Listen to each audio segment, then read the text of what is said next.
Welcome to the American Railroading Podcast, brought to you by the Revolution Rail Group, live from the great state of Texas. Join us as we educate, entertain, and explore the world of American railroading. Here's your host, industry veteran, Don Walsh. Well, hey, welcome everybody to the American Railroading Podcast. I am your host, Don Walsh, President and CEO of the Revolution Rail Group. We are the anchor sponsor for the American Railroading Podcast. We're a consulting and brokering firm in the railcar industry, so if you need any assistance whatsoever with merger acquisition consulting, process flow analysis, market analysis, anything at all, we can help you with that. We can also help you with buying, selling, leasing, or subleasing of rail cars. You can reach out to us today at 844-455-3434 or info@therevolutionrailgroup.com. You can also check out our full suite of services on our website at therevolutionrailgroup.com. Well, the bad news is hurricane season is here in Texas. The good news is it'll be Independence Day shortly after this episode releases. So I know you're all excited about that. So I hope you have a lot of great, exciting plans with family and friends. Just watch your fingers and toes. Be very careful, but enjoy yourselves in celebrating. Thanks to all of you. We continue to remain in the top 10% of all podcasts globally, which is a total blessing. And again, I continue to pinch myself every time I see these numbers. We've now been downloaded in 41 countries around the world and on 35 different podcast platforms. Number one being Apple Podcasts, number two being Spotify, which are neck and neck. For downloads, the U.S. is number one by far, by about 93%. And then those of you in Australia, I've got to give you credit. So you have heard me on these episodes where I said start downloading more and sharing more because you've been doing it. So you're nearly tied with Canada for second place. So good job, Canada. Start sharing with your friends and downloading more. But you're neck and neck right now for second place, with Latvia, Switzerland, Germany, and now Nigeria and the Netherlands not far behind. So all of you are doing a great job. Thank you so much for listening and for downloading and for sharing. I also want to give a shout out and say hello to our friends in Ireland, Costa Rica, and France. So you guys are being great all around the world. And thank you so much for following us and for listening to us. Please continue to download, continue to subscribe, share, and leave reviews. So I know I say this every episode, but reviews are so important. And even if we just get one review every episode, that'd be wonderful. But they really help us out a lot to help us with our algorithms out on the internet. So whether you're on Apple Podcasts, Spotify, or if you want to go to our website at americanrailroading.net and leave us a review, we'd really appreciate a 5-star review, of course. And if you like what you've heard on our podcast, you can also buy us a cup of coffee. So if you're not familiar with that, you can go to our website again at americanrailroading.net, and you'll see a little yellow coffee cup on the bottom left-hand corner. You can click on that, and you can buy us 1 cup, 3 cups, 5 cups, or any number of cups in the bottom right-hand corner of that little selection there. And what it's like is leaving us a tip for doing a good job. So if you think we've done a good job, please feel free to help us out and help our endeavors on the podcast. So thank you again for those of you that have and those of you that will. Don't forget, we also have our own YouTube channel for those of you like the video version of podcasts. And you can check us out either on our website at americanrailroading.net and click on videos, or on our YouTube channel at YouTube at American Railroading Podcast. Please be sure to check out our online store as well. And with 4th of July coming up, of course, you want to represent America, right? And you want to represent railroading because you're fans of that, or you wouldn't be listening to us right now. So go ahead and check out our website again, americanrailroading.net, and click on our store tab and check out our full suite of merchandise there, including our challenge coins. So our challenge coins is something that we've created for the U.S. Armed Forces veterans in our railroading industry. And in fact, I recently just gave one to Johnny Joey Jones, for those of you that know him. He is a veteran, a warrior, and also does a lot of guest speaking. And I was privileged to meet him here recently and was able to give him one. And so the sales of those challenge coins goes towards Boots for Troops. So full disclosure, I am a volunteer and committee member with Boots for Troops here in Magnolia, Texas. We provide care packages to our troops overseas. We provide training for service dogs for our veterans, scholarship programs for spouses, and an Honor Our Heroes gift package for veterans as well. So a portion of the sales for the challenge coins in 2024 will go toward Boots for Troops. So please help us out. Please help and purchase some challenge coins. We're continuing to accept sponsorships. So we have our gold sponsorship. We have 1 gold sponsorship left. I'm proud to say that we have a pending gold sponsorship. So for the next episode, you'll be able to hear who our new gold sponsor is. We're very excited about that. We also have silver sponsorships available. So if you're interested in becoming a sponsor, they are going fast. So please don't waste any time. Reach out to us today and let's talk about that. You can reach us at marketing@americanrailroading.net. Again, marketing@americanrailroading.net. So our platinum sponsor, let me tell you a little bit about them. They are the Alden Company. Founded in 1904, Alden has been an industry leader, charting a steady course in the manufacturing and distribution of a wide variety of railroad safety and track repair tools and more. The Alden website boasts over 800 catalog items to choose from, with categories including track maintenance and repair, derailers and railers, signs and lights, wheel chocks and stops, rail cars and locomotives, and even truck docks. Alden provides outstanding customer service with a wide variety of solutions, and when you call them, you will always get a real person to talk to, not an automated service. While based in the Chicagoland area, the Alden name is known internationally, and with over 120 years in the rail industry, they're a company you can count on. Please reach out to our friends at Alden today at 847-623-8800 or e-rail@aldenco.com. You can also review all of their products and resources on their website at www.aldenco.com. Alden, keeping things on track since 1904. Next month's episode is going to be very exciting as well. We're going to be kicking off submissions for our Honor Our Heroes Award for 2024. So that is for you to nominate, for you to reach out to us and nominate a veteran in the railroad industry that you know. And we'll explain more about that in next month's episode. But get ready, and please be sure to tune in. We did this last year, and it turned out amazing. A gentleman from CSX Railroad won, and we're going to be talking about him as well. So be sure to be ready to make some notes next month so you can participate and you can nominate a veteran of your choosing from any U.S. Armed Forces branch for an Honor Our Heroes Award for 2024, starting next month in July. So our episode today is about the state of our U.S. economy, how it affects us globally, nationally, and of course directly at those of us in the supply chain. We're also in an election year, and which means that those elections have impacts, right? We all know that. So our guest for today is someone that I greatly respect and admire, and I couldn't think of anyone better to have on this episode today.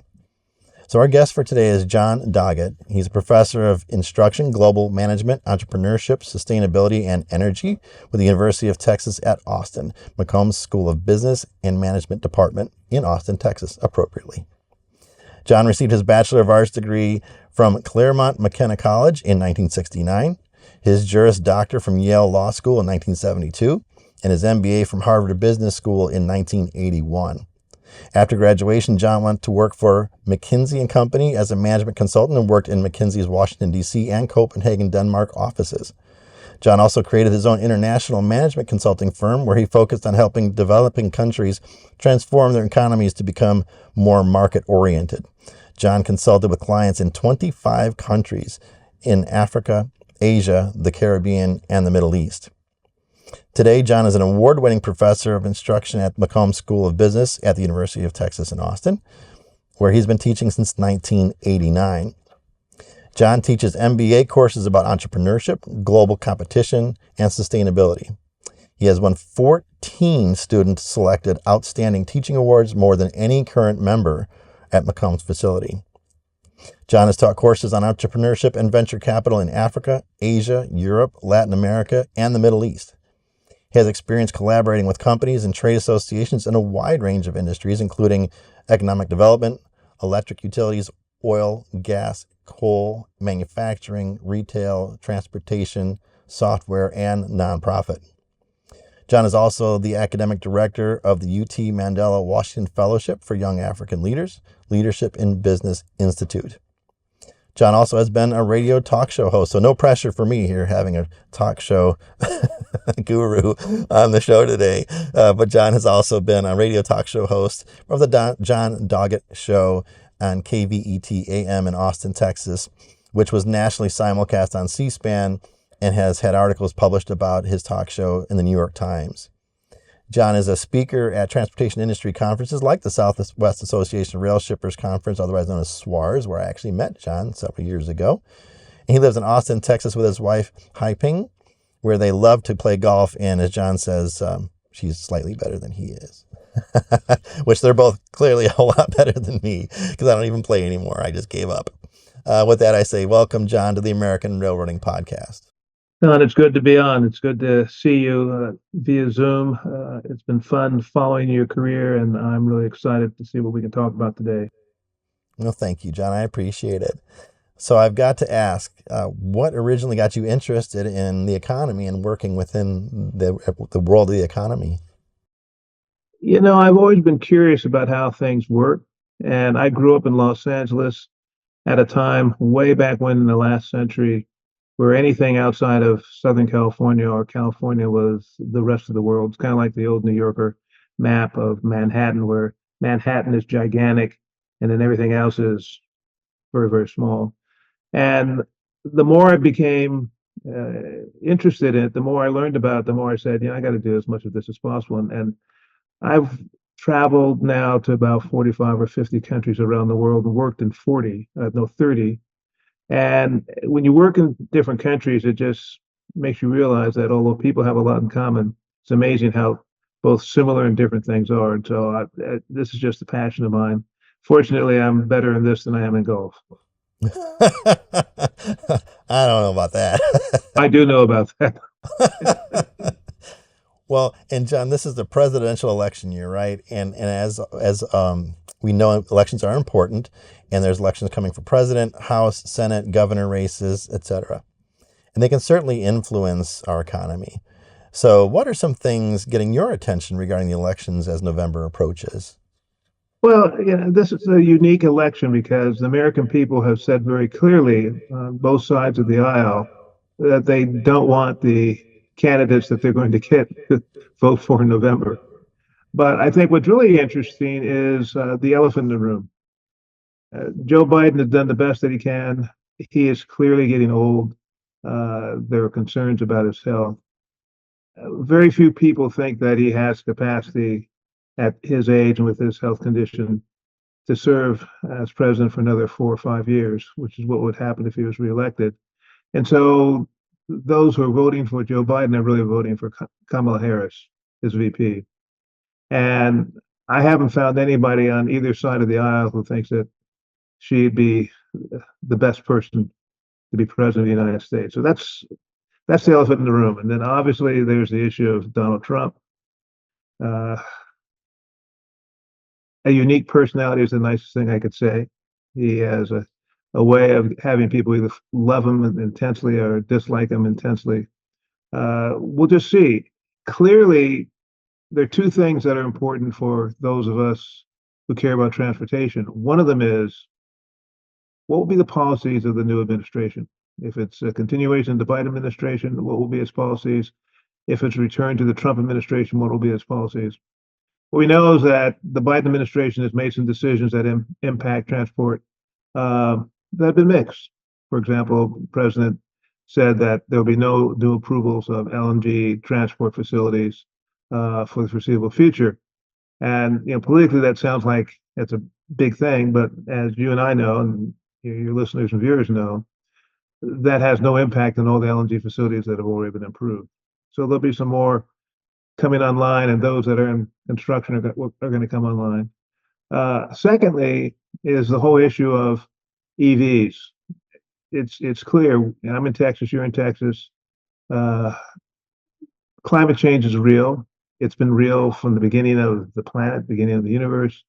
We've made it a little worse, but I don't buy it that we're responsible for everything.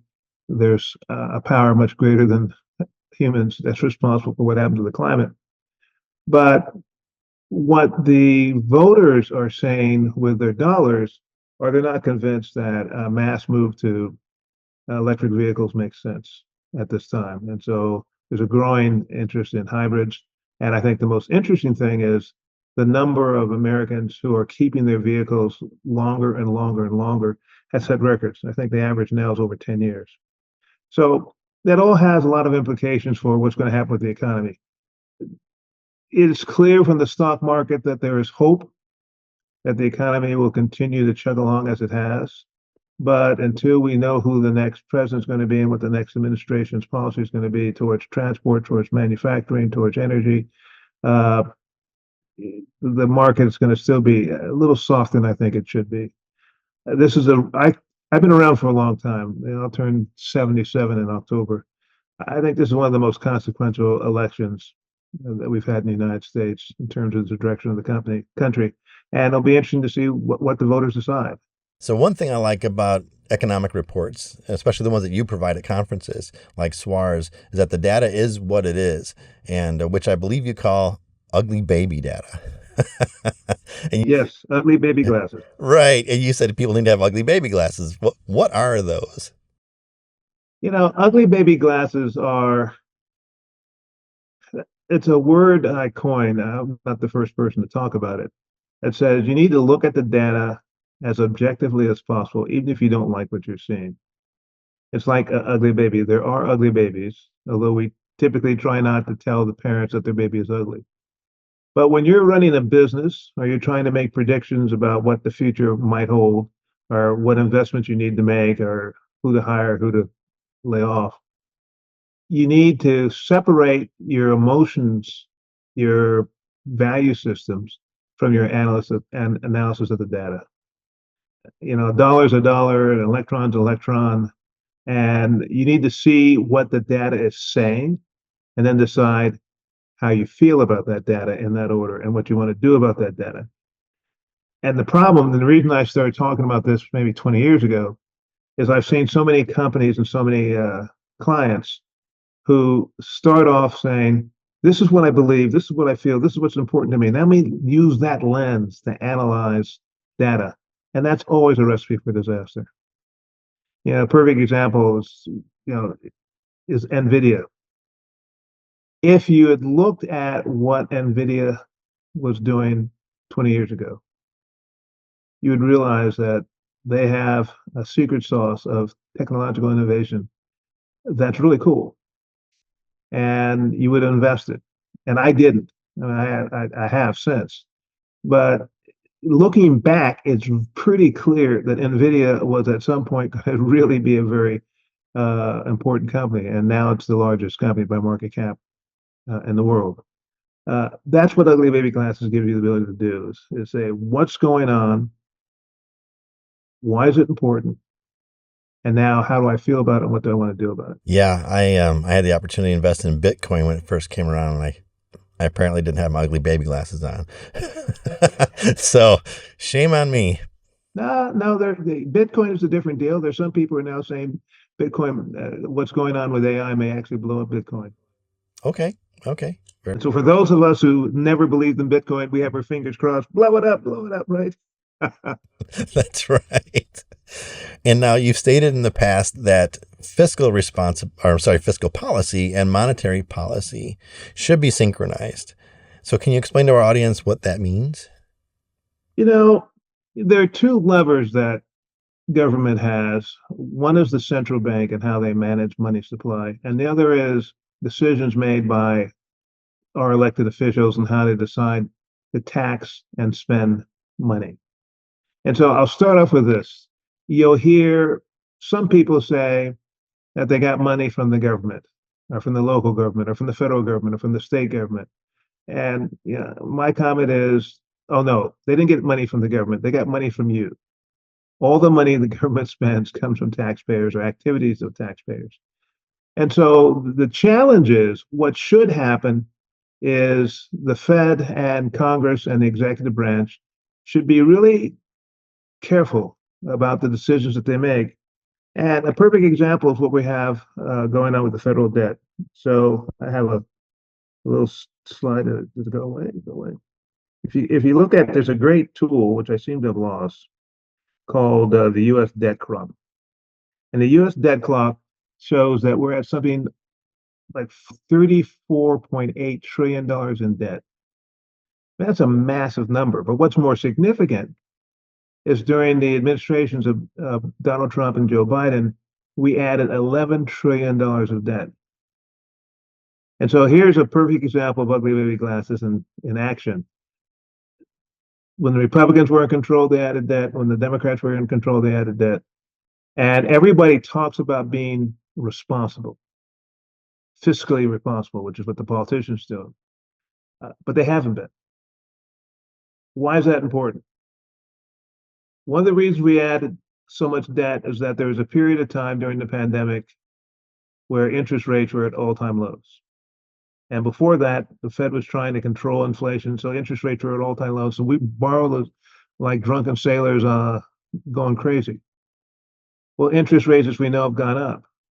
And today, we're approaching a time where sometime this year, 2024, the interest that the American taxpayer pays on federal debt will be greater than the defense budget. And it's estimated that by the end of this decade, not only will it be greater than than the U.S. defense budget, but it will be the largest expense of the federal government, paying interest on the debt. And that's with $34.8 trillion worth of debt. So the challenge we face right now is nobody, Republican or Democrat or independent, who's in Congress is taking debt reduction seriously. In fact, you have some people like Paul Krugman, who won a Nobel Prize in economics and is a shill for the New York Times, who says, oh, the debt's not important. No, the debt is important. And for those of us who own businesses or have owned businesses, the idea that the way we keep our business going is borrow more and more and more and more and more money is insane. And it's the same thing for a country. The ability of us to start reducing the federal debt is critical, because if we don't, as interest payments go up, at some point, there are only two choices that we have. One is that we raise taxes, or that we make massive cuts in our spending to compensate for the fact that we have to pay more and more money to support interest payments on the debt. Because if the United States ever pulls an Argentina and tries to default on our debt, the world economy collapses. So we don't have that option. So that's why that's really important, and most Americans don't think about it. If you think about the election that's going on right now, neither former President Trump or current President Biden are talking about this. But from my perspective, again, using ugly baby glasses, there is nothing more important for our government to do than to get off of its addiction to or binge of borrowing money to do things. And so when we talk about people who have student loans and we're going to forgive those student loans, we're not forgiving those student loans. We're borrowing money to pay for loans that they took out. And then the interest on that money we borrowed and the payback on that money we borrowed is going to be done by taxpayers. And now what makes that really unfortunate, and this is just, again, ugly baby glasses, is about 30% of Americans have college degrees. About 40% of Americans go to college, about 30% of Americans go to college degrees. And so when you bail out folks who got a college degree and borrowed money and can't afford to pay it out, the people who are paying for that bailed out loan are people who never went to college in the first place. And the implications that has for the society in terms of how people feel about what government is doing, again, it's something people aren't talking about, but it's huge. Why should blue collar, middle class, working poor folks who never went to college have to pay for the loans that kids who are fortunate enough to go to college but don't want to pay it off aren't paying off? So that's why fiscal and monetary policy is much more than things that just economists need to worry about. And then the final thing is the Fed and what the Fed is doing with interest rates. They have a difficult challenge because we all know the impact of inflation.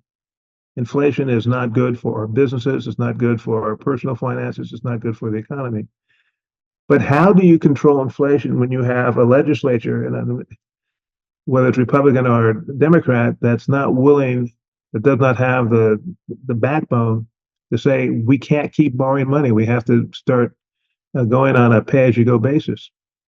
Don, you and I are blessed to live in Texas because Texas is a balanced budget state, and they balance the budget every year. And if they don't have it, they don't spend it. And they even have a rainy day fund.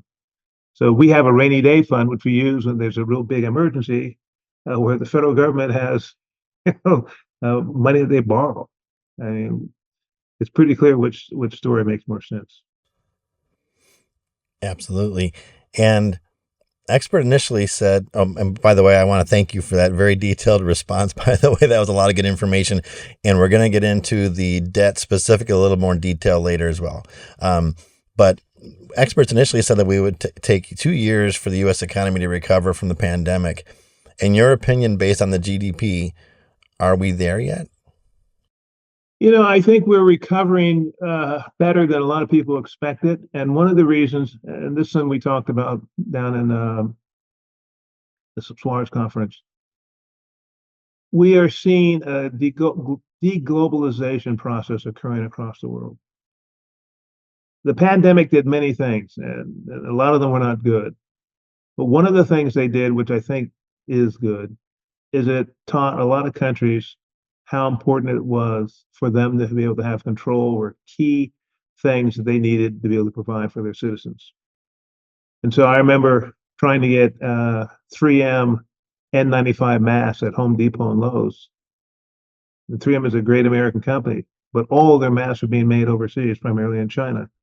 And the Chinese said, which was rational, we'll allow the export of masks once we take care of our people. That's what countries do. And if it had been the story had been reversed, we've done the same thing. And so we're now in the midst of a process of reshoring, onshoring, manufacturing that was offshore, that was sent to other countries for decades. And that's going to be helpful for the economy. In Austin, we have two Samsung semiconductor plants that have been here probably 20 years. They made a decision to build two more in Taylor, which is about 30 miles northeast of Austin. $17 billion commitment by Samsung. First fab is coming online, I think the first in July. The second fab they've started building. And Don, here's the thing that makes it interesting. This second fab being built by Samsung will be the largest building in America. The largest building in America. And then we have the Tesla plant here. So we have a whole bunch of things now going on that are going to keep the economy pretty healthy. Is it as good as it could be with this debt overhang? No. With Congress from either Republican or Democratic side feeling that their goal is to spend and spend and spend, no. And then there's the whole issue of the debate about what to do about corporate income taxes. That's a big issue. The problem we have with looking at corporate income taxes is clearly it's a double taxation issue. There are a number of people who believe that if we increase taxes on corporations, they'll just suck it up and pay it, and that's it. You and I and most of your listeners and viewers know that's not the way business works. One of two things are going to happen when we raise taxes. We either pass it on to our customers, so they pay for it in the increased costs, or we have to cut costs in our business and we lay people off. It's the idea that these fat executives are just going to take a smaller paycheck. That'd be nice, but it doesn't work that way. So we're going to go into a very interesting period of time where to continue to grow our economy, we have to really have a government that's more disciplined in how it spends money, more disciplined in how what it does with the debt, and most importantly, more disciplined in how it competes with other countries. And as a whole, I'm optimistic, but politicians are politicians, so you never know. So how are we performing compared to other countries on the world stage? I think we're doing a pretty good job. It's really kind of surprising. One of the things is, as difficult of a job as Chairman Powell has as head of the Fed, we still have a reputation around the world of having a transparent and very reliable financial system. That what you see in the financial reports of companies is most likely true. There'll be a little fudging, possibly. But in many other parts of the country, what you see is that you just can't trust it at all.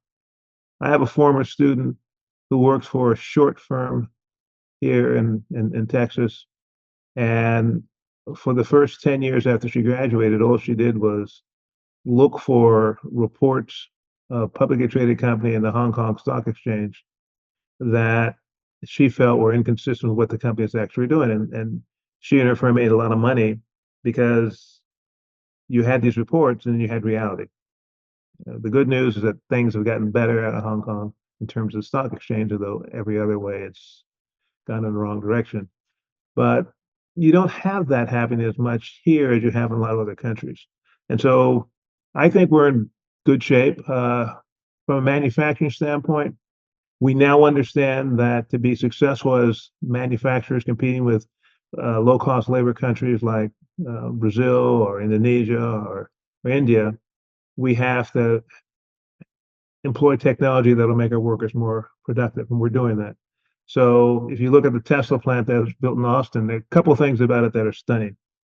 One, they built a 1.2 million square foot plant from green earth to the plant is up and running in 14 months. And when you drive by the plant, it looks like it's something out of Star Wars. It's a spectacular thing. And now they're going to increase the size of the plant by 50%.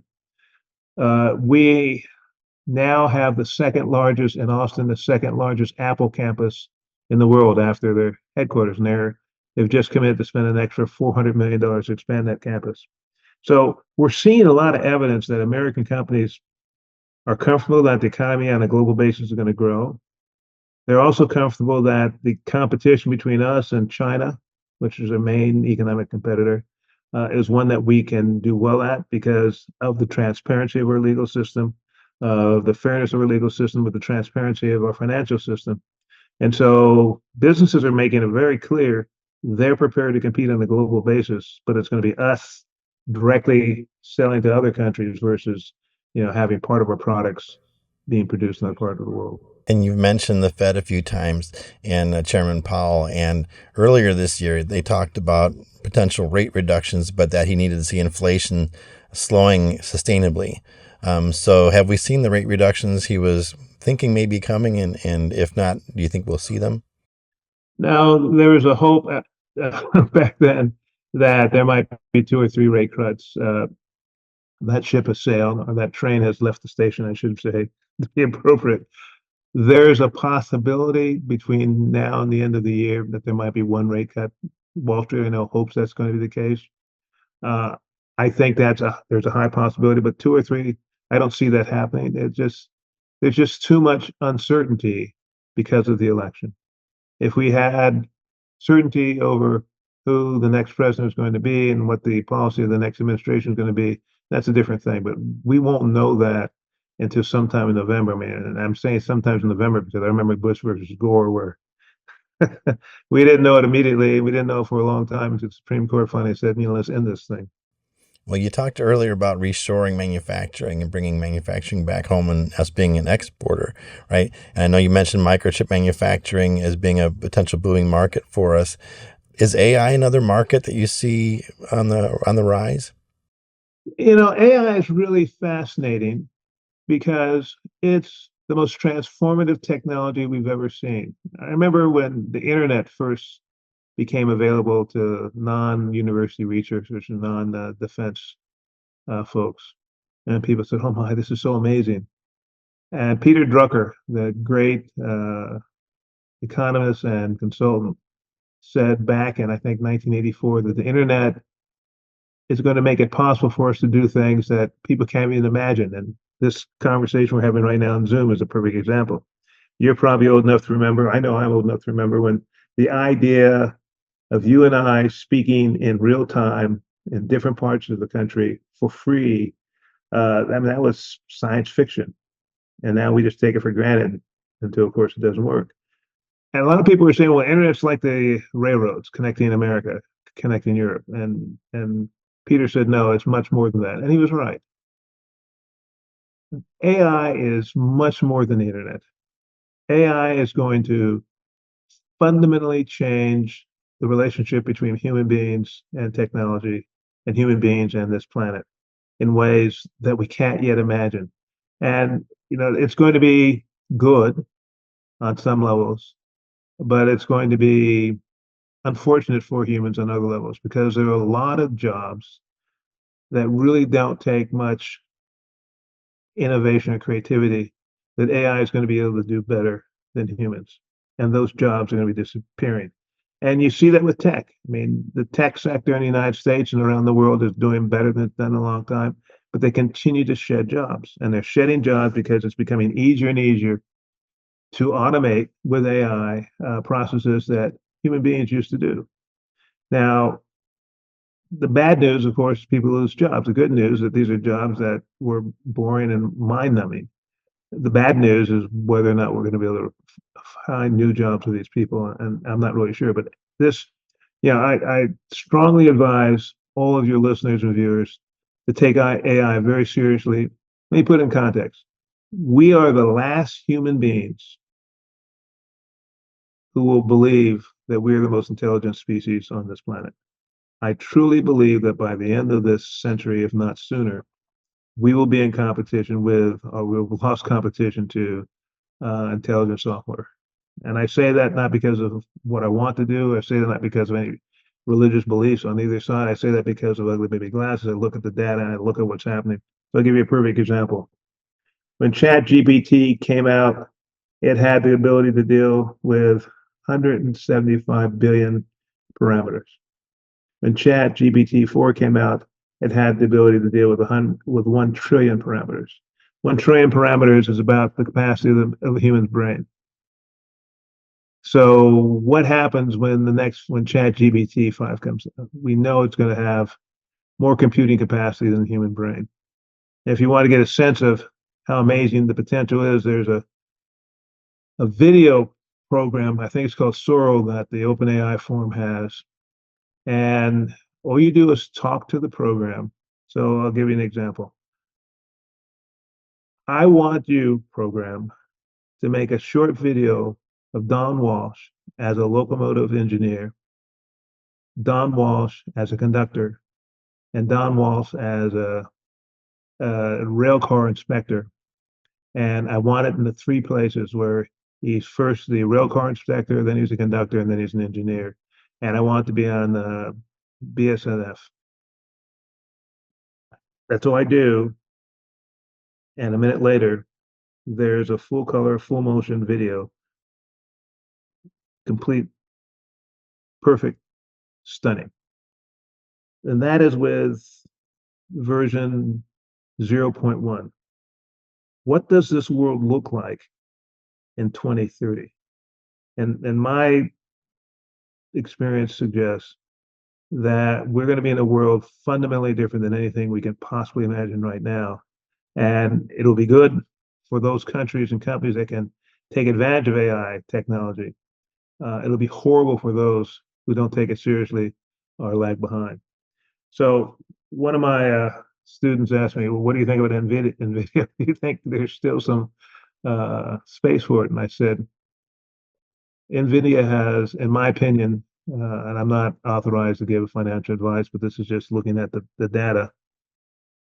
Every country wants to be able to air gap, i.e., have their own AI solutions for their own issues. Every company wants to have that.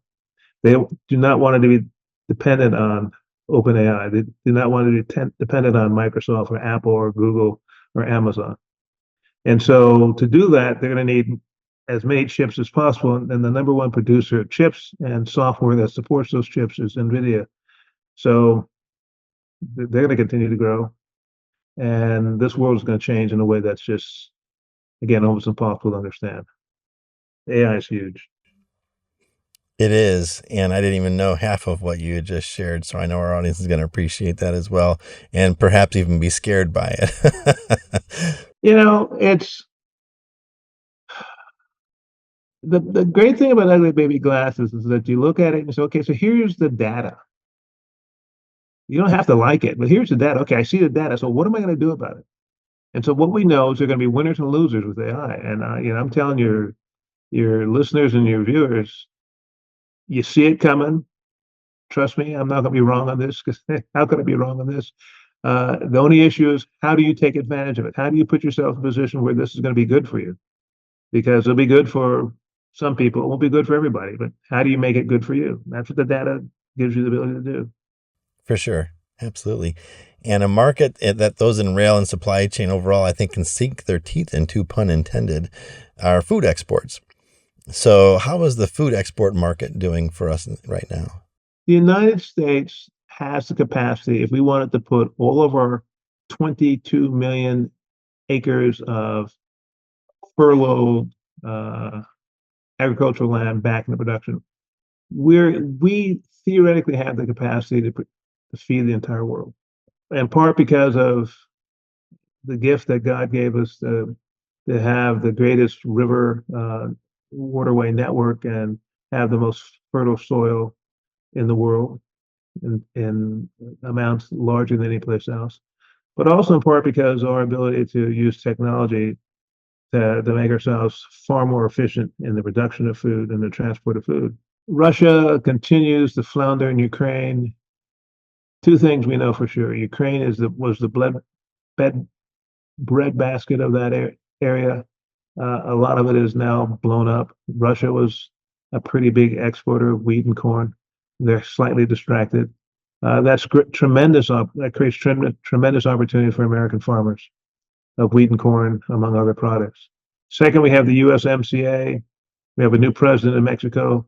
Both of those give us the ability to move food from Mexico or from Canada or to the United States or from the United States. So I think, for people in the rail shipping industry in North America, the economy is probably going to be fairly decent as far as the export of food is concerned, because we have it, we can produce it at prices that most people can't, and if folks have the money, we'll sell it to them. I actually think we're in pretty good shape with that. And when I look at the research, and so one of the things I do, one of my areas is sustainability, and I look at companies like John Deere or Cargill and what they're doing to use AI to improve yields. And Don, it's science fiction again. There are products that are now being tested that have the ability to measure the fertility of every square inch of a 10,000 acre farm. And with satellite technology from commercial satellites to be able to predict what the weather is going to be, see what the weather is going to be, tell what's going on, and then come up with a mixture of herbicides and seeds and fertilizer that are specifically designed for each square inch of a 10,000 acre farm to maximize yield. And then again, using that same AI technology to be able to determine when is the optimal time to harvest each square inch. So from a yield standpoint, we've never seen that. And we're going to see in the next 5 years, yields go up significantly because we finally have the ability to look at, it's like you're going to a barber. The barber looks at your hair and looks at every inch of your hair versus, just put a bowl on your head and just cut it and hope it does a good job. We're seeing that your barber can see every hair on your head. And now farmers are getting to the point where they're going to be able to see every inch on their field and know what's there. The productivity implications of that are just stunning. And for people in your industry, there's going to be a lot of stuff that's going to need to be moved, shipped. Yeah, which is a wonderful thing. And one of those things that we talked It's a wonderful thing. It is. And one of the things you talked about earlier being shipped, not by rail. Well, we can get into that another time. Not by tank car currently is LNG. And it's a strong market right now from what I've been reading. And so who are the biggest importers of our LNG currently in the market that's keeping it so strong? It's the Europeans. The Europeans finally figured out that being dependent on Putin for natural gas is really not a good thing. And so they're desperately interested in any reliable long-term source of natural gas. And we are the ones. And what's really interesting is as much drilling and fracking has been done in Texas and some other parts of the United States, like Pennsylvania, there's still areas that have tremendous fracking potential, and they're not being touched for politics. So, for example, upstate New York, tremendous fracking potential, but the current administration in Albany doesn't want to touch it. And before the pandemic in California, there's something called, I think it was called the Malibu play. No, probably not the Malibu play. But here's, Don, what made the fracking potential of the state of California, which they're not touching, so significant. Before the pandemic, they were estimating that California had so much natural gas potential with fracking that state tax revenues over a 30-year period of time would exceed $3 trillion just from that. And they've decided not to touch it. But at some point, they might have to, because here the other thing that people don't understand about AI is it's exceptionally energy intensive. The amount of energy required to run the servers to do what AI does is stunning. And we are getting to the point in state after state and across the country where we're going to have to be very agnostic about energy generating sources if we're going to be able to have electricity and the light's going to stay on. And quite frankly, we have a lot of coal. We have one of the biggest coal deposits in the world. It's really hard to clean coal, but the Chinese have proved that with ultra supercritical coal plants, you can have coal plants which are the cleanest coal plants in the world. We'll probably see that happen in Wyoming and Montana. And in fact, one of the things that makes California so funny with their green power initiative, when they get close to running out of power, they import power from Wyoming and Montana, which is produced by coal. But I think natural gas, both here and exported, is going to be a major commodity for the United States for the next 10 to 15 years. Because the problem is very simple. Wind is nice if it's blowing. Solar is nice if it's sunny. But even if it's blowing, if you've been on a sailboat, if you've been alive, you know the wind doesn't blow in the same direction at the same level all the time. So it's intermittent. And the same thing with cloud goes over. And electric generation requires a steady, constant level of power coming out. And so, in some work I've done from oil companies, what we've seen is that as you add more renewables to the grid, you need more peakers, uh, gas turbines on standby to deal with the intermittency of green energy.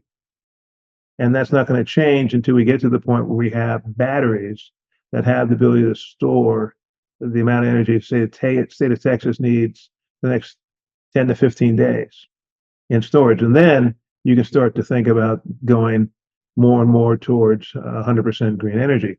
But that battery technology is not going to be there for the next 10 years, at least, if not 15 years. We're moving in a direction, we're getting better. But to be able to, like, you were here in Texas when Texas went black a couple of years ago because everything froze and stuff wasn't working. How much battery technology would you need to be able to keep the entire state of Texas, the ninth largest economy in the world, going for 2 or 3 weeks with no other source of electricity? It gives you a sense of how big that issue is. And so a lot of people who talk about energy don't realize that we're going to need more and more natural gas. We're going to need more and more fossil fuels to make the transition possible until we finally get battery technology that will make it less and less necessary to have fossil fuels. And it frustrates me. The number of people have very strong opinions about something they don't understand. Well, and that leads me perfectly to my next question, which is oil and gas as a whole is very important to the railroad industry. It's a very big market for us, especially here in the Gulf. So what are you seeing as far as the oil and gas industry as a whole as a market right now? I see gas growing, oil not as much, but I see natural gas growing significantly for the next decade. It's the cleanest fossil fuel source. It's readily available. It's relatively easy to transport, and it's needed. There are going to be more and more states who have renewable initiatives. They're going to wake up one day and realize that these initiatives are great and they are generating more and more electricity from renewables, but they need generation sources that are reliable so that when renewables aren't online or renewables are intermittent, they have these generation sources. And the only source right now that works is LNG. Now, there's another source that I'm also a big fan of, which is small modular nuclear power plants. Those also have rail transportation implications because these are power plants that are in the 35 megawatt to 150 megawatt generation size that are made in factories that then can be shipped, roll on and roll off train cars, can go to the site on the back of an 18-wheeler. Because they're made in a factory, they're standardized. Right now, our gigantic nuclear power plants are, Mona Lisa's pieces of art, each one different than the other. And so with small modular nuclear power plants, that's the other thing we could do to substantially increase the reliability of our electric grid. And they don't emit any greenhouse gases, so they're also very green. But for a lot of reasons, it's still difficult to do nukes in the United States, even though the U.S. Navy for decades has had small modular nuclear reactors on their aircraft carriers on their submarines with virtually no problem at all. So there are a lot of solutions out there that can, generate additional electricity, and those solutions are needed. But oil and gas are going to be around, and LNG and natural gas are going to be growing, in my opinion, for the next decade, for sure. Well, and we'll be anxiously awaiting PHMSA's decision next July, July 2025, with whether or not we can start shipping LNG by tank cars. Just dropping that out there for our friends at PHMSA that listen to the podcast. Yeah. We anxiously await your decision. Gasoline prices are one of the biggest pain points for Americans. Everyone wants to know why prices are so high. People ask me, assuming that I'm going to know the details behind it. But what is your opinion on the drivers behind high gas prices? Well, I was born and raised and educated in California. I became even a lawyer in California. I haven't lived in California since '79. I go back occasionally because I have relatives, but I try not to stay too long. But every time I cross the line into California, gas prices go up, sometimes significantly. And when you compare gas prices in California to gas prices in Texas, they're 2 to 3x. And the reason is California is obsessed with clean air. And, I grew up in LA when the air was filthy, so I understand that obsession. But they require a mix of gasoline products that are only consumed in California. And even though they're a large state and a large market, I think they're like fourth largest economy in the world if they're an independent country, which they're not, thank heavens. It's still a small part of the mix. And so that's one of the reasons your gas prices in California are high. Then you also have much higher gas taxes. And one of the things California is running into also, which is kind of unintended consequence, is you probably have the highest percentage of EVs in California. And EVs don't pay gas taxes for maintaining the road because they don't use gas directly. They may use gas to generate the electricity that they charge with, but they don't put it in their tank. And what most people don't know is EVs are 1.5 times as heavy as any other vehicle of their same size because of the battery weight. And so they tear up the road more, but they don't pay road taxes. And California hasn't figured out how to deal with that. In some states like Texas, we're now charging an EV tax to try to make up for the fact they don't pay gas taxes. It's every place I know in this country where gas prices are higher than Texas, which is one of the lowest price places, is because there's either a clean air initiative or there's a tax initiative that artificially raises the price of gasoline, and it's a decision made by politicians. And it doesn't make any to me. It doesn't make any sense. Right. And it's same question for you on food prices, because that's another pain point for folks. I know when I'm single, no kids, and I go to the grocery store and it's $150 every time I walk in the door. So I can't imagine how families are affording this. So same question there. There are two things in this election going forward that upset people. One of them is illegal immigration, and the other is inflation. And inflation impacts people on how they live their life on a day-to-day basis, whether it's gasoline, but especially food. And what the administration is saying right now is that inflation has come down. Well, that's not true. The rate of the growth of inflation is slower. So it's now around 3%, 3.2%. For inflation to come down, it would have to go back to pre-pandemic levels. It's not. And so what we know is that the price of most food products is anywhere from 5 to 25% higher than it was at the beginning of this decade. And very few people in the middle class or in the working class or blue collar people have seen their salaries or wages go up that much. So their buying capacity has gone down significantly. And food is one of those things where you got to buy it. I mean, you might change your mix of what you buy, but you got to buy it. And so that's why the American public, the voters, are upset about inflation. The rate of the growth of inflation is slowing down, but it's not reversing. And so all those increased prices that we've experienced over the past 2, 3, 4 years, they're now baked in, and very few people have made enough money to manage it. I mean, this perfect example. Go back to my former home state. I guess technically my home state of California. At one point, there were big protests to get the minimum wage in California to be $15. Then there was a state law this year, as of the 1st of June, the minimum wage, at least in the fast food industry, is $20. Now they're discussing raising the minimum wage to $30. Well, on one level, you can understand it. The cost of living is so high in California. How can somebody working at McDonald's afford to live if they don't make more money? But as you raise the price of labor, guess what happens? One of two things. We talked about this earlier in this talk. Either you raise prices to the consumer, which has been done by a lot of fast food companies, or you lay off labor, which has been done by a lot of fast food companies.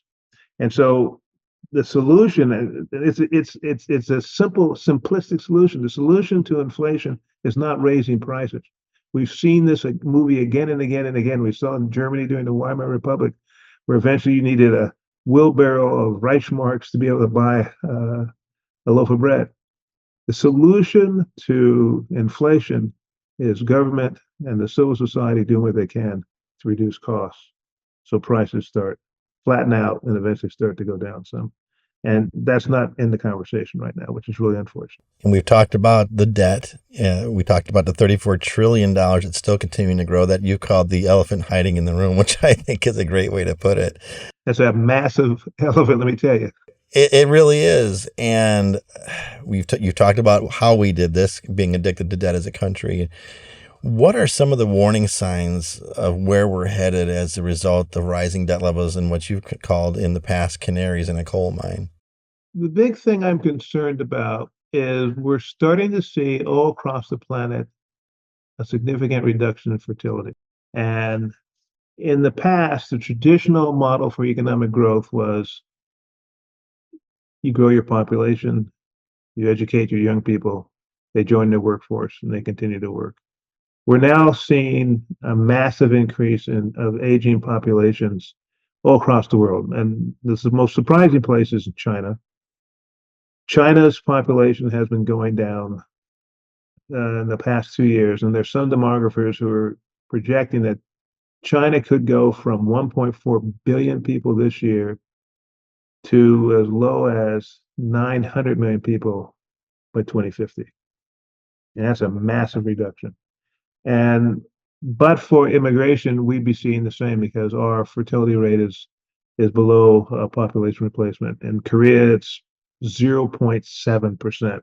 And zero population growth, i.e., you're producing enough babies to match the number of people who are dying, is 2.1 for female. And in South Korea, it's 0.7. So they have a crisis. It's even worse than Japan.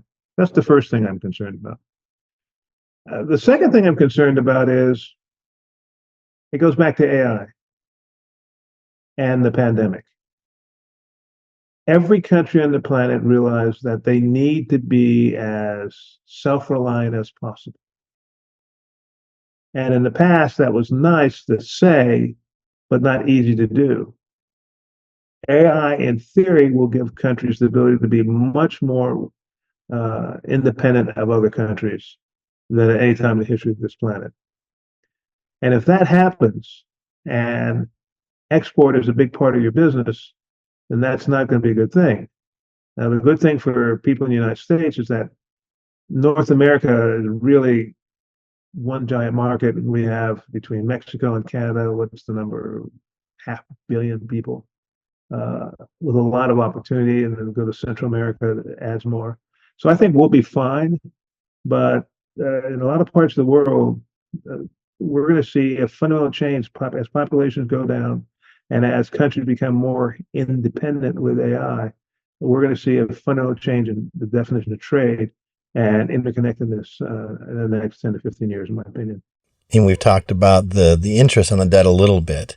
And you shared at the SPARS conference that interest on the debt, and this is a staggering number. So I'm going to repeat it for our listeners and viewers so they get this. $2.38 billion per day paid on the interest of our debt in 2024. So I'm going to repeat that so everybody gets it in the back of the room. $2.38 billion per day is being paid on the interest on the U.S. debt daily in 2024. I mean, my goodness, what happens if we continue to kick the can on national spending and debt? Well,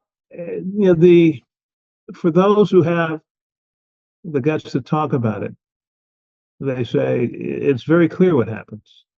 We get to a point where we either take debt reduction seriously, because the only way you can reduce the amount of interest you pay on debt is reduce the denominator, which is the amount of debt you have.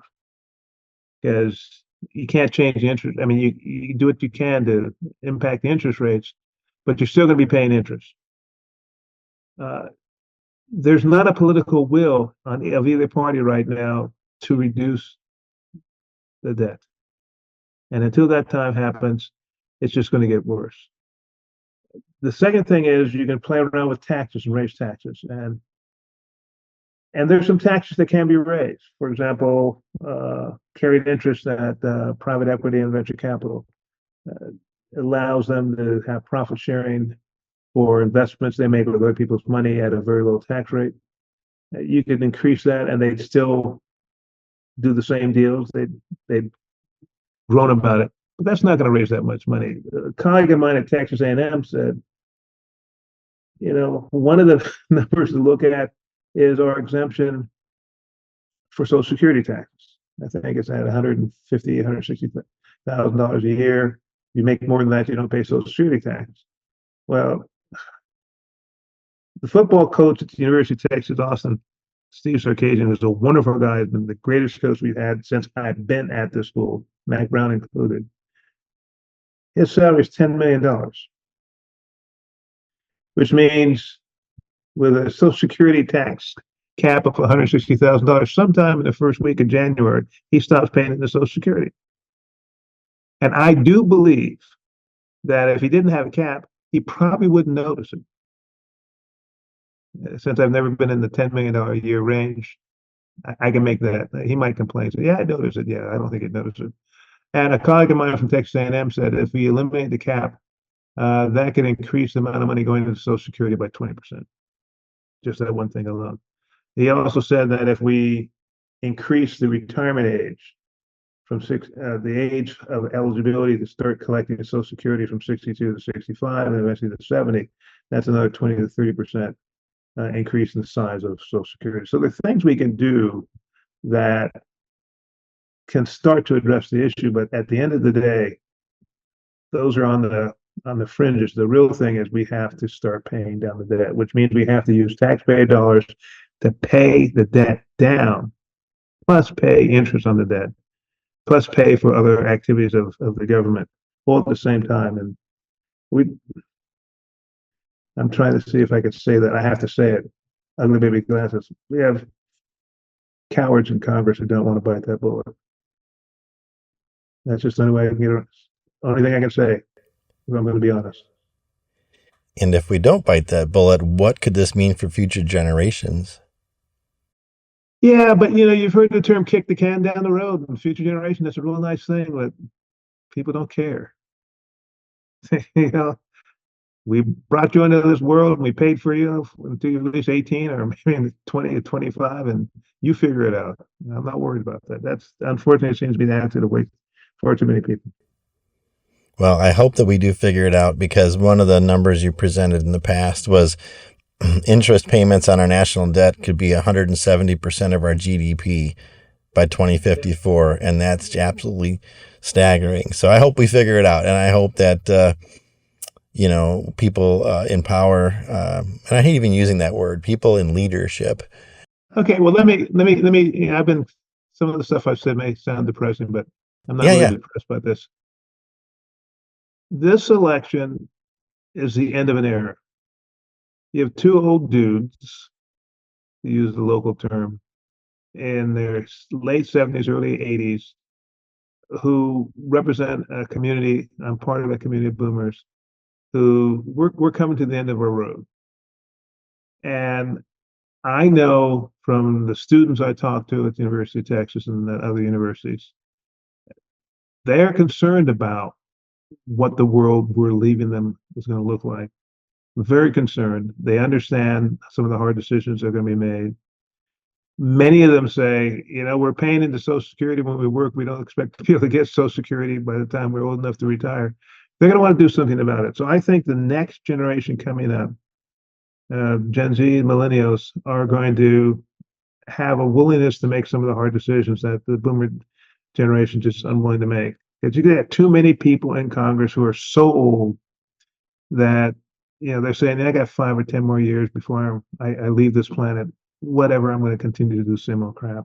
And we have a new generation, I think, coming in that's going to be much more willing to make the hard decisions necessary to right our ship. And that is good news. That's great news. And you have the insight to give us on that since you see that generation every day. So thank you for that. See them every day.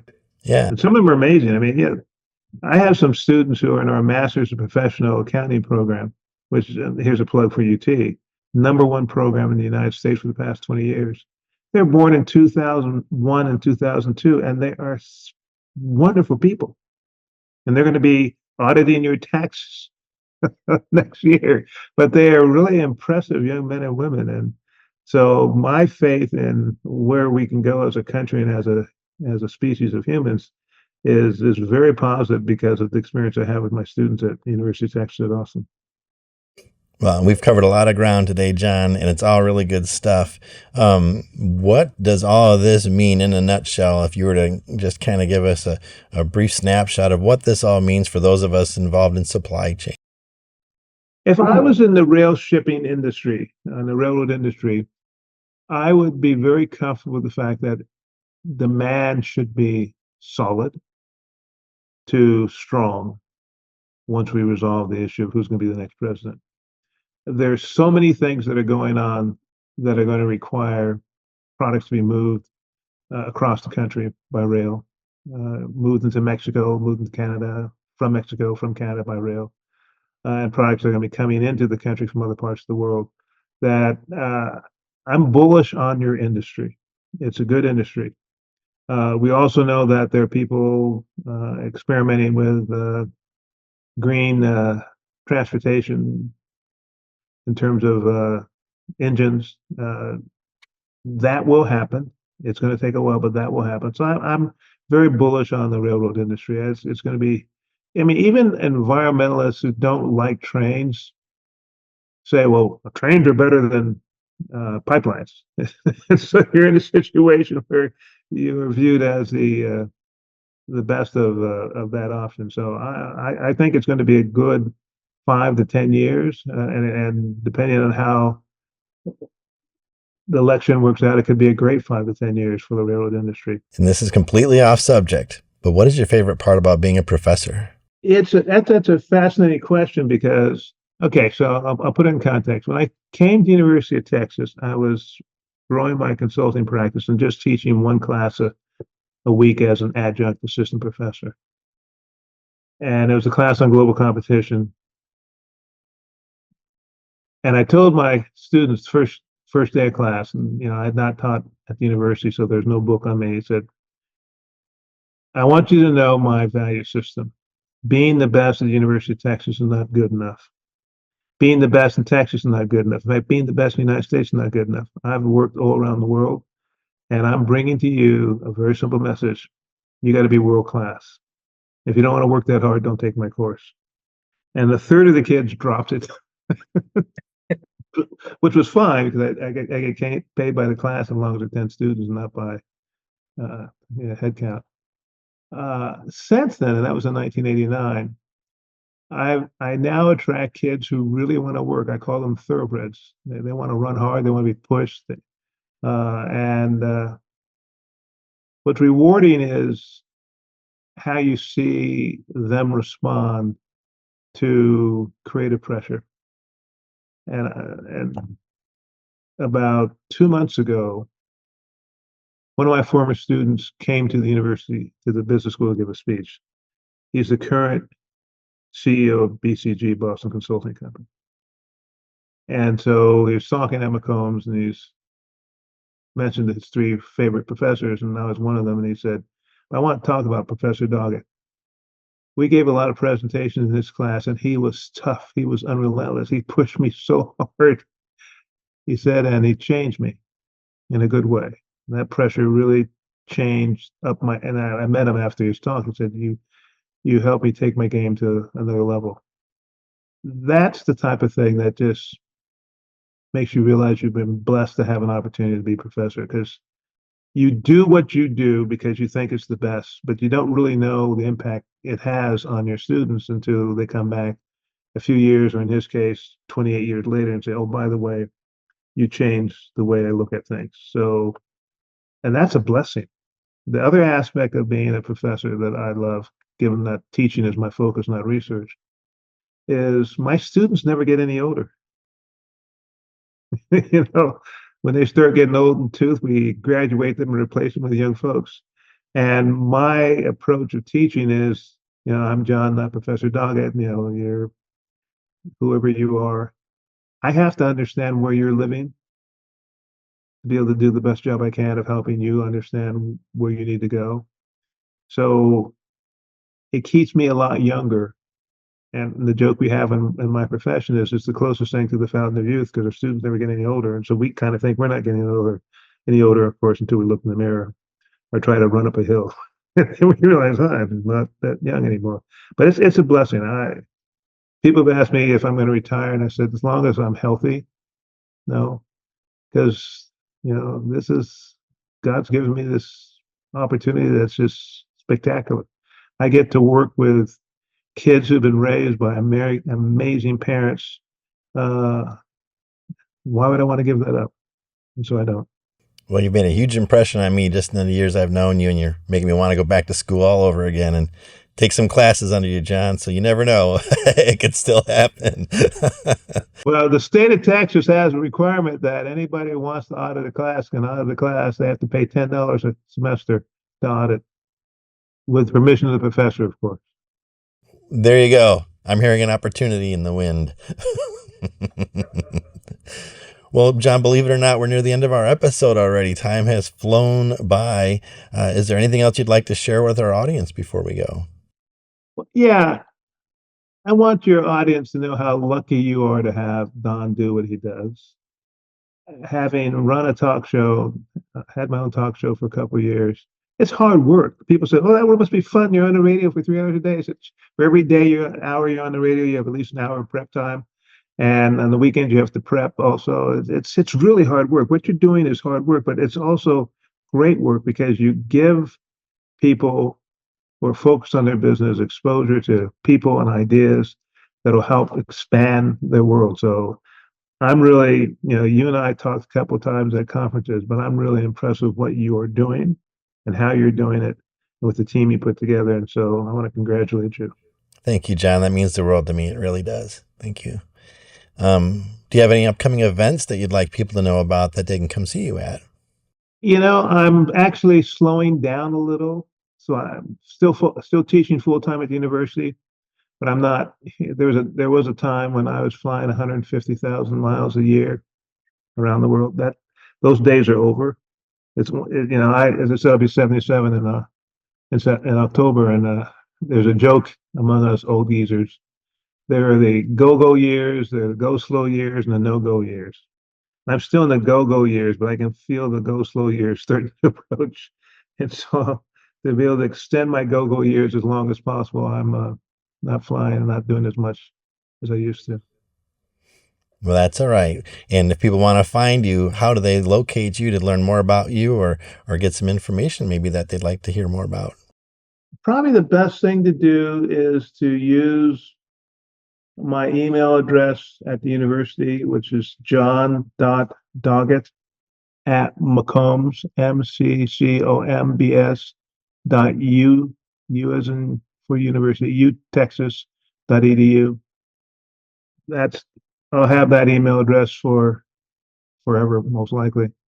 That's the easiest way to find me. Very good. Would you like to join us again, John, on a future episode? Of course. The only thing that's guaranteed is things are going to change. That's exactly right. So we're always going to need your guidance. It's job security. Yep. Well, very good. Well, John, thank you again. It's been an honor. I hope you know how much I respect you and admire you. So it means a lot to me for you to come on today. And thank you again for the kind words as well. Well, the respect is mutual, my friend. And thank you for giving me a chance to be on your show. I appreciate that. My pleasure. Thank you, John. And now we come to my 2 cents. So the rail industry, many of us know inside the industry that we're a major contributor to the U.S. economy. Short term, I feel our industry is in a stable position, and I think we've heard that today as well, and that things will remain fairly status quo for the next year or so with no major changes as the election comes about. And even if there is a change in leadership, it's going to take time to see change. Long term, we certainly have to look at ever-rising costs and the drivers behind them, as well as our national debt and the ripple effect it has. The good news is that we have solutions available, and as John has just said, we also have another generation coming on board that looks at things differently, looks at spending differently. So the short-term goals may be painful, but the long-term gain, I believe, is worthwhile for generations to come. And that's my 2 cents. So I want to again take a moment to thank our platinum sponsor, the Alden Company. Founded in 1904, Alden has been an industry leader, charting a steady course in the manufacturing and distribution of a wide variety of railroad safety and track repair tools and more. The Alden website boasts over 800 catalog items to choose from, with categories including track maintenance and repair, derailers and railers, signs and lights, wheel chocks and stops, rail cars and locomotives, and even truck docks. Alden provides outstanding customer service with a wide variety of solutions, and when you call them, you will always get a real person to talk to, not an automated service. While based in the Chicagoland area, the Alden name is known internationally, and with over 120 years in the rail industry, they're a company you can count on. Please reach out to our friends at Alden today at 847-623-8800 or e-rail@aldenco.com. You can also review all of their products and resources on their website at www.aldenco.com. Alden, keeping things on track since 1904. I'd also like to recognize our anchor sponsor, the Revolution Rail Group. So again, we are a consulting and brokering firm in the rail car industry. So if you're needing help with merger and acquisition consulting, process flow analysis, market analysis, we can help you with that. We can also help you with brokering, so the buying, selling, and leasing and subleasing of rail cars. You can reach out to us today at 844-455-3434. info@therevolutionrailgroup.com, where you can see the full suite of services and all the wonderful stuff that we do at our website at therevolutionrailgroup.com. Our next episode is coming. We'll be discussing again the 2024 Honor Our Heroes Award program, thanks to our friends at Boots for Troops who are sponsoring it. So stay tuned. With that, I say God bless. Make it a great day, and we'll see you next time. Thanks for joining us on the American Railroading Podcast. If you've enjoyed what you've heard, please subscribe to the show on your favorite podcast app. And if you have a topic you'd like us to cover on a future episode or want to support or sponsor the show, please visit our website at americanrailroading.net.